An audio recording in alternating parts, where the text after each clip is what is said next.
all have mentioned this one way or another in this conversation, and we do have a similar follow-up question.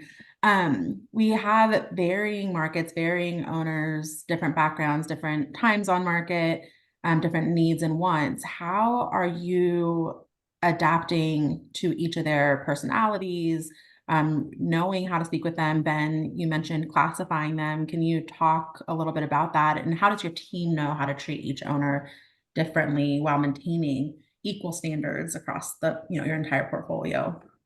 Yeah, I think first off, it really starts by again listening. I was closing a transaction probably uh, I don't know, it's 10 or 15 years ago. A guy in Palm Springs had pulled on 400 plus homes in that market. Amazing business development guy, right? So what's the key to pulling on properties? And he said, "Oh, well, I listen to the homeowners."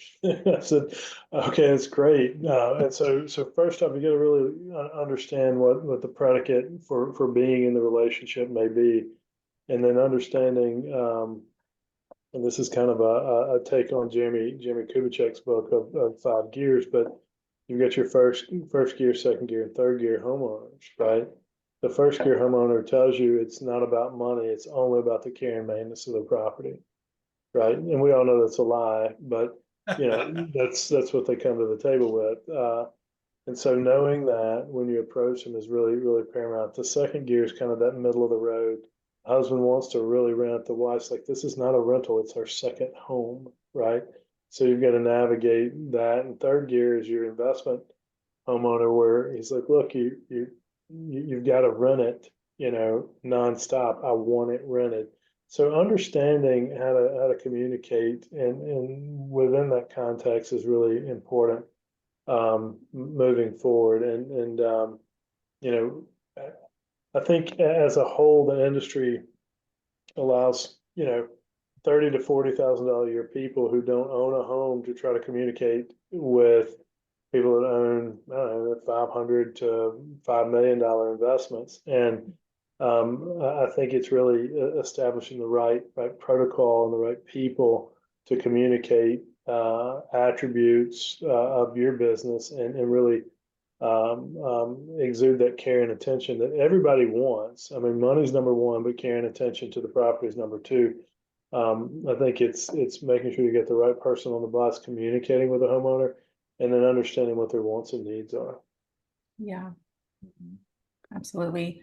I have basically owner managers, or I think you have property care managers. And they have a portfolio, and their job is to get to know that homeowner, to develop that relationship.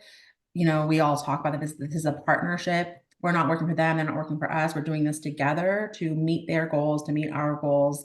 And having proactive owner relation building is huge. If you see that they're in town, see if they want to go get a coffee, invite them by the office, really get to know them on a human level and not just as like a number on the spreadsheet. And that really develops that trust and rapport over time, but also the ability to have hard conversations because you respect each other and care about each other. So that's one of the tools that we've used with our portfolio, is just to really treat our owners like, they're part of our work family, and they are. Absolutely. Lori or Kevin, do you have anything to add to how to deal with different types of owners and personalities? I would say this, when I'm onboarding a new owner, I set boundaries. Absolutely. Again, sometimes we have owners who think that you are their indentured servant, that you should be on call for them 24/7 and do everything for them. Whereas I really want my owner account reps to have a life. I want them to have a work. I know it's overused, a work-life balance, but I set the boundaries up front. I give them my folks' work hours. If there's an emergency after hours, this is the number to call.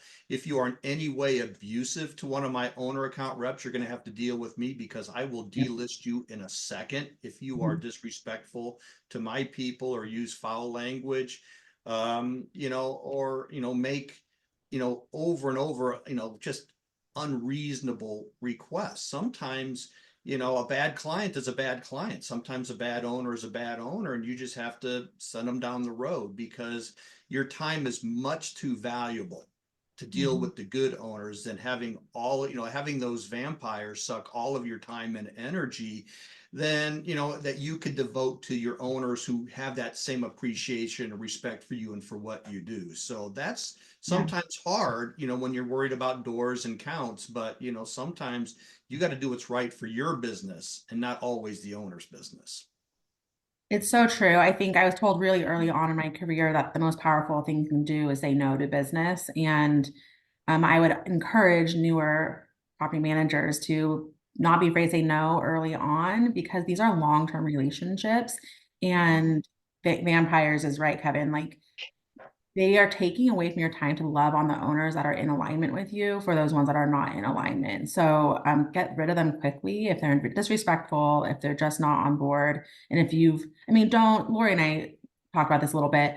Don't maybe question yourself a little bit. Is there a process that we can change? Why am I saying no to this request? How can we improve? Don't just get rid of them because they don't align with your system. See if your system can accommodate them. But if they are berating, if they just shouldn't be renting their house, like cut them loose. Yeah, I totally agree. And that's something I take a lot of pride in how flexible my company is, right? Like we can say yes a lot. And I love being able to say yes and finding the solutions. But there are certain lines that you can't cross. And so, cursing at my staff or, those sort of things, we have enough homes. We don't need that one. Yeah.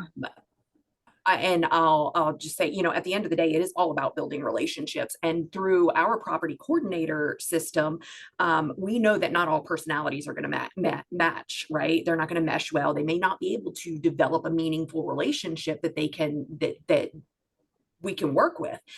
So some place that we're flexible is among that team, actually. Like there have been times where an owner is just like, I just cannot work with that employee. And so I'm like, okay, you know what? We knew this was a possibility. Let's move you to this person. And a lot of times we're able to establish a relationship. Yeah, absolutely.